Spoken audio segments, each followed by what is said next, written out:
Electoral bond का data सार्वजनिक हो जाने के बाद एक बड़े खुलासे सामने आए। इन खुलासों ने मोदी सरकार की नींदें उड़ा दी। मामले में विपक्ष मोदी सरकार पर लगातार हमलावर है और लंबे विवाद के बाद अब पीएम मोदी ने इस मामले में अहम बयान दिया है, जिसके बाद वो बैकफुट पर नजर आ रहे हैं। पीएम मोदी ने खुद ही अपनी इलेक्टोरल बॉन्ड योजना में कमी को स्वीकार किया है।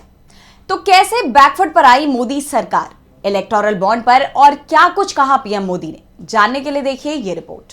इलेक्टोरल बॉन्ड के मामले में मोदी सरकार पर लगातार आरोपों की बौछार हो रही है। विपक्ष मोदी सरकार पर चुनावी चंदे को लेकर सवाल उठा रहा है। मोदी सरकार ने अब तक चुप्पी साधे रही, लेकिन अब आखिरकार पीएम मोदी ने पहली बार इलेक्टोरल बॉन्ड के मुद्दे पर चर्चा की। उन्होंने अपने कार्यकाल में लाई गई इलेक्टोरल बॉन्ड योजना में कमियों को स्वीकारा है। पीएम मोदी ने एक इंटरव्यू में कहा कि व्यवस्था में कमी हो सकती है, कोई भी सिस्टम परफेक्ट नहीं होता, कमियों को सुधारा जा सकता है। आपको बता दें, सुप्रीम कोर्ट ने इलेक्टोरल बॉन्ड को असंवैधानिक करार दिया था और मामले में सुनवाई करते हुए एसबीआई को सारा डेटा चुनाव आयोग को सौंपने का आदेश दिया था और साथ ही चुनाव आयोग को ये डेटा सार्वजनिक करने के निर्देश दिए थे। सुप्रीम कोर्ट के आदेशानुसार डेटा सार्वजनिक हो जाने के बाद चुनावी चंदे को लेकर बड़े खुलासे सामने आए, जिसके तहत बीजेपी को सभी राजनीतिक दलों में सबसे अधिक चंदा मिलने की जानकारी सामने आई। खुलासे में ये भी सामने आया कि चुनावी चंदा देने वाली लगभग 30 कंपनियां ऐसी थीं जिन्होंने ईडी, सीबीआई, आईटी की रेड के बाद बीजेपी को चंदा दिया था। और ऐसे और भी कई खुलासे सामने आए जिन्होंने मोदी सरकार को सवालों के कटघरे में खड़ा कर दिया है।